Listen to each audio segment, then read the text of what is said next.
Hey everybody, welcome back. I'm Joe White from Get Life Coaching and welcome to another edition of Live Free. So how do you feel about your weaknesses?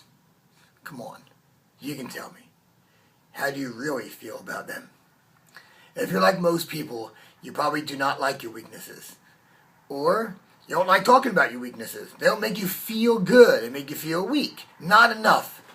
And yet some of you will believe that you don't have any weaknesses. But the truth of the matter is, what if I told you that your weaknesses are really strengths? That your weaknesses are here to serve you. If you embrace them. That your weaknesses can become your greatest ally. Here's what I mean. See, in life we have strengths, and we tend to continue to go to them. And these strengths become stronger. And the more they become stronger, the more reinforcement we get, either through the results that we get, or through other people, or through internal.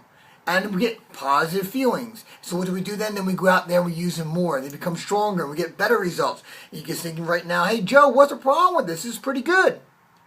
But eventually what happens, as the Sufi Indian tribe will say, your greatest virtues becomes your greatest vices. In other words, you overuse your strengths.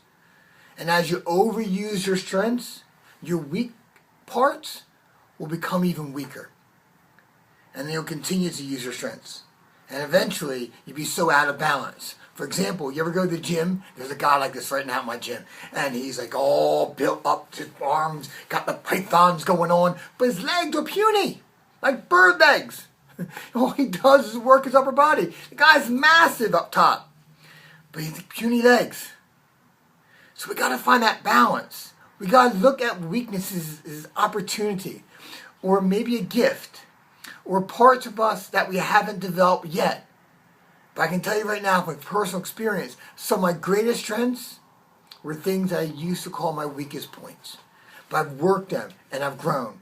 And now I can tell you, for 13 years, one of the things that helps me get so much results with the clients I work with isn't necessarily I'm naturally gifted. I think really I got more skills, more resources than they have excuses. And that's because not every resource I've had was one of my strengths, but I've worked it and I've grown them. So instead of having a palette of 4 colors, I got what I feel an unlimited amount of colors and combinations that I could swipe together to help someone create that level of change. So I don't care wherever you're at. I'm talking about parenting, talking about relationship, about your career, about sales. Find your weaknesses and develop them. Then balance them out. So you get to keep your strengths, but then you have new strengths. And don't worry, when you get to that point, God, life, whatever you believe in, will show you that you even have more weaknesses.